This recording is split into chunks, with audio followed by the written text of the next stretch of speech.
Hello लोगोफोर नोंथांमोनखौहाय आंनि बे गुबुन मोनसे गोदान भिडिअआवहाय आरोबाव फिन खेब बरायहरनाय थाबावबाय दे। स' नोंथांमोननिसिम आसा खालामो भिडिअखौ जागायनायनिफ्रायहाय जोबजासिम नायलांगोन होननानै। थ' लोगोफोर नोंथांमोनाथ' भिडिअनि टाइटेल एबा थाम्बनेइल नायनानै एसेब्लाबो हमनो हाखादोंआनो जानांगौ दे लोगोफोर। दिनैहाय आं मा भिडिअनि सायावहाय नोंथांमोननिसिम आपडेटखौ लानानै फैदों।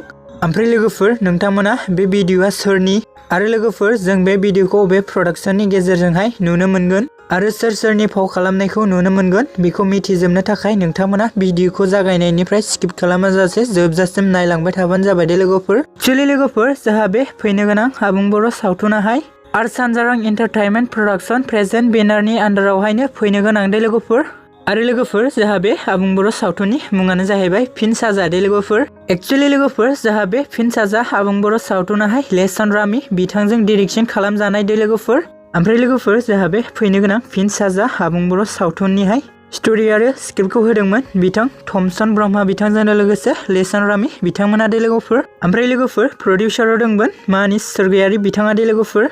थ' लोगोफोर बिथां SHAN RAMY बिथाङा गावनि फेसबुक पेजनि गेजेरजों नोंथांमोननिसिम शेयार खालामना होदों दे जे लोगोफोर बे भिडिअनि शुटिं बा मुहुर्तआ दिनैनिफ्राय जागायबाय दे लोगोफोर। ओमफ्राय लोगोफोर जोंहा बे फैनो गोनां PHIN SAZA सावथुनावहाय सोरनि फाव खालामनायखौ नुनो मोनगोन होननानै बुङोब्ला ज' लोगोफोर जों बेयाव गाहायैनो फाव खालामनायखौ नुनो मोनगोन। दा लोगोफोर जोंनि बर'नि गेजेरावहाय जाखांफुबोनाय एक्टर आरो एक्ट्रेस बिथांमोननि फाव खालामनायखौ जों बे आबुं बर' सावथुनावहाय नुनो मोनगोन दे लोगोफोर। थ' लोगोफोर जों बेयाव फाव खालामनायखौ नुनो मोनदों सिमां सायनारि बिथां आरो फुजा मुसाहारि, टमि नार्जारि, अनसुमा बसुमतारी, नेरसोन बसुमतारी आरो लोगोफोर बिथांमोनजोंनो लोगोसे जेजास केरकाटारि बिथां रुबल बर' आरो थाख्लाय नार्जारि बिथांमोननि फाव खालामनायखौ जों बे आबुं बर' सावथुन PHIN SAZAयावहाय नुनो मोनगोन दे लोगोफोर। थ' लोगोफोर बिदिब्ला जों बे PHIN SAZA आबुं बर' सावथुनावहाय बर'फोरनि गोबां मुंदांखा आर्टिस्टफोरनि फाव खालामनायखौनो बे PHIN SAZA सावथुनावहाय नुनो मोनगोन नङा होमबा लोगोफोर।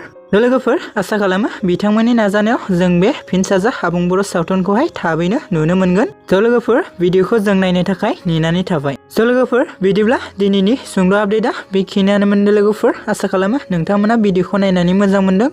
भिडिअखौ जुदि नायनानै मोजां मोनदोंब्ला अननानै खनसे लाइक आरो बेबायदिनो गोदान आबुं बर' सावथुन आरो मिउजिक भिडिअफोरनि आपडेटखौ मोनबाय थानो थाखाय नोंथांमोना चेनेलखौ साबस्क्राइब खालामना खाथियाव थानाय बेलनि नटिफिकेसनखौबो अल प्रेस खालामना लाबानो जाबाय दे लोगोफोर। थेंक इउ लोगोफोर।